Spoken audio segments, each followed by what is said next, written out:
धोखेबाज पति। पति की लाश पड़ी हुई थी और मेरी सास ने मुझे धक्के मारकर घर से निकाल दिया।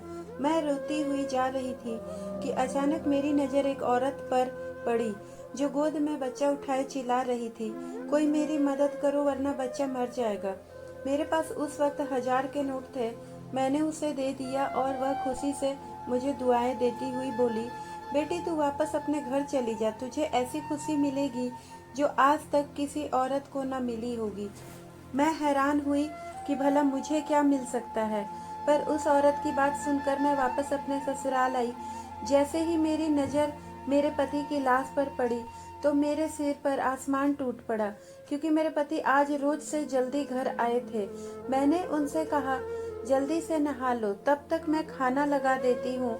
मैं और मेरी सास खाना खा चुके थे, सिर्फ मेरे पति ही बाकी थे। मैं किचन में गई और जल्दी से फ्रिज खोली तो दोपहर की बची हुई सब्जी थी।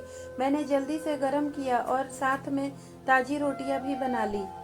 उसके बाद मैंने चूल्हे पर चाय के लिए पानी चढ़ाया, क्योंकि हम सबकी आदत थी कि खाने के तुरंत बाद हम चाय पीते थे। खाना लेकर बाहर आई, मेरे पति और सास चौकी पर बैठे हुए थे। मैंने खाना लाकर अपने पति के सामने रख दिया। वे खाना खाने लगे। हम सबके चेहरे पर एक खामोशी थी, जबकि मेरी सास के चेहरे पर एक अजीब सी मुस्कुराहट थी, जो मुझे कुछ गलत होने का संदेश दे रही थी। लेकिन मैंने इस ख्याल को झटक दिया। मैं नहीं जानती थी कि मेरी जिंदगी में आगे कौन सा तूफान आने वाला है। मैं उठकर किचन में आई तो देखा कि चाय उबल चुकी थी। मैंने चाय कप में छानी और ट्रे उठाकर बाहर निकल आई, लेकिन आगे का मंजर देखकर मेरे हाथ से ट्रे गिर गई और जैसे लगा कि किसी ने मेरी जान निकाल दी हो। मेरे पति चौकी पर लेटे हुए थे और जोर से अपनी सीना मसल रहे थे। मेरी सास घबराकर उनके हाथ पर मालिश कर रही थी और सास साथ कर रही थी। क्या हुआ अजीत, तुझे क्या हुआ, कुछ तो बता। मेरी सास चिल्ला चिल्ला कर रो रही थी। उनकी हालत देखकर मैं भागते हुए अपने पति के पास आई और उन्हें देखकर मैं भी चिल्लाने लगी। मेरे पति का सिर जैसे नीला पड़ गया था। इससे पहले कि मैं कुछ समझ पाती या किसी की मदद के लिए बुलाती, अचानक मेरे पति का जिस्म सूख कर कांटा हो गया और उनकी आंखों की पुतलियां भी बंद हो गई। 2 मिनट में मेरी पूरी दुनिया खत्म हो चुकी थी। मेरे पति मुझे और अपनी माँ को अकेला छोड़कर इस दुनिया से जा चुके थे।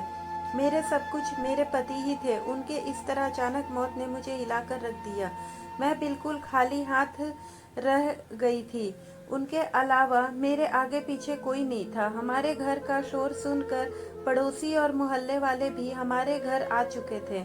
अचानक मुझे अपने आसपास घुटन का एहसास हुआ और मेरी आंखों के सामने अंधेरा छा गया।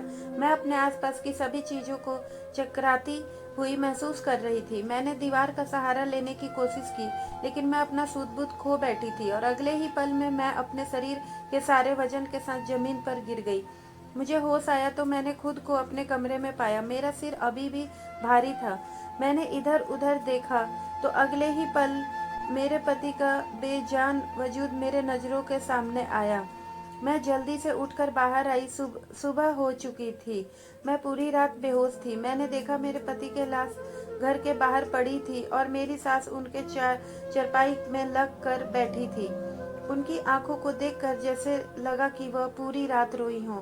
जवान बेटे का गम जो था, एक माँ करती भी तो क्या। फिर मैं जैसे ही अपने पति के लाश के पास पहुंची तो मोहल्ले की सारी औरतें मुझे देखकर एक दूसरे से कहने लगी, तो देख लो, हो गई महारानी की सुबह।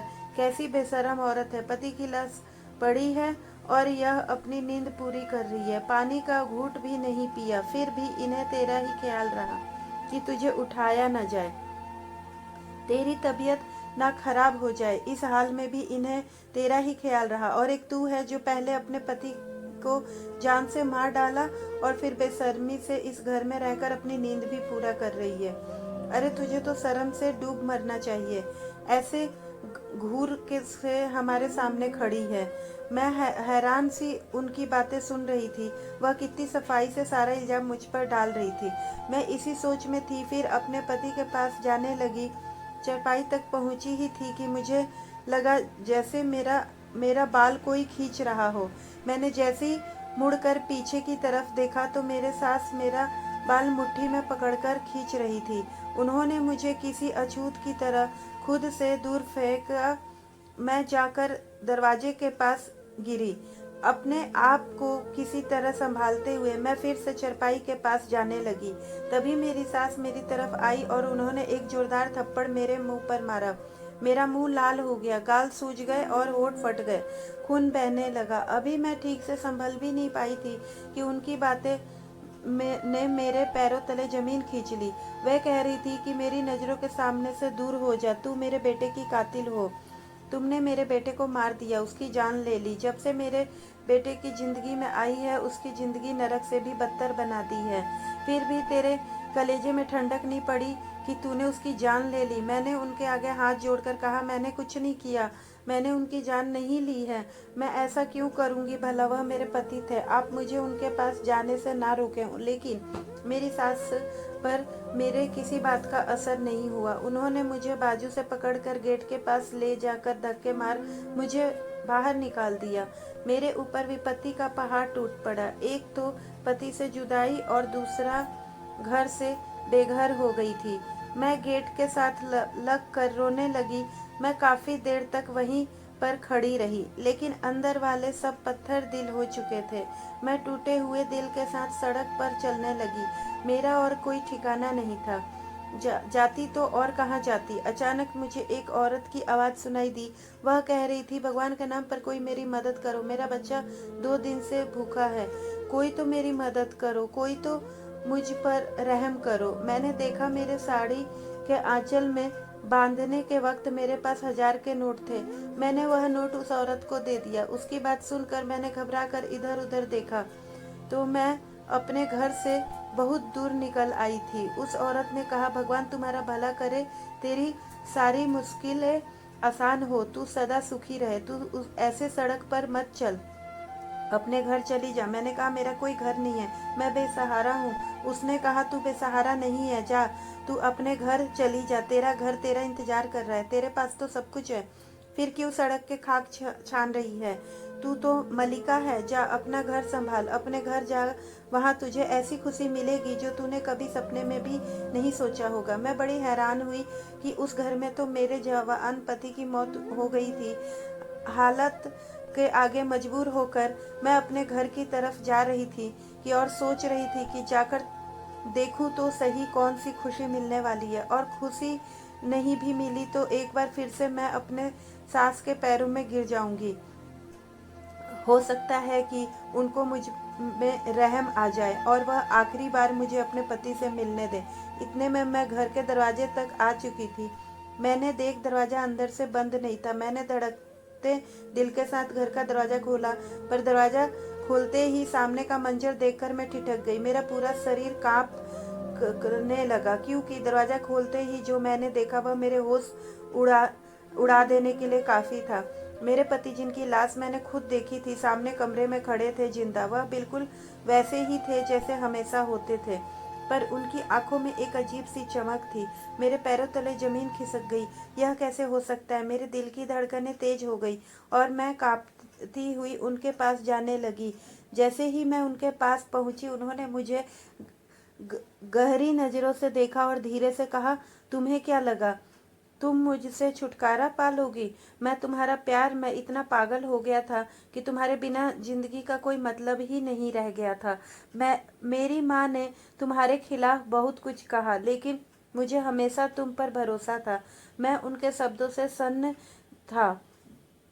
सन्न थी। मेरे आंसू बहने लगे। मैं कांपते हुए बोली, लेकिन तुम मर चुके थे, मैंने अपनी आंखों से देखा था। यह सब कैसे हुआ। मेरे पति ने एक गहरी सांस ली और बोले, यह सब एक साजिश थी। मेरी माँ को लगता था कि तुम मेरी जिंदगी बर्बाद कर रही हो। उन्होंने मुझे धीरे धीरे जहर दिया, लेकिन भगवान ने मुझे एक और मौका दिया है और मैंने सब देख लिया है। अब हमें यह घर छोड़कर कहीं और जाना होगा, क्योंकि यहाँ रहना हमारी जिंदगी के लिए खतरनाक हो सकता है। मुझे विश्वास नहीं हो रहा था कि यह सब सच था। मैं कुछ बोल ही नहीं पा रही थी। तभी मेरी सास कमरे में दाखिल हुई और हमें साथ देखकर चीख पड़ी, तू अभी तक मरा क्यों नहीं अजीत। यह सब मेरी योजना का हिस्सा था अब तुझे और इस औरत को इस घर में मैं नहीं रहना चाहती।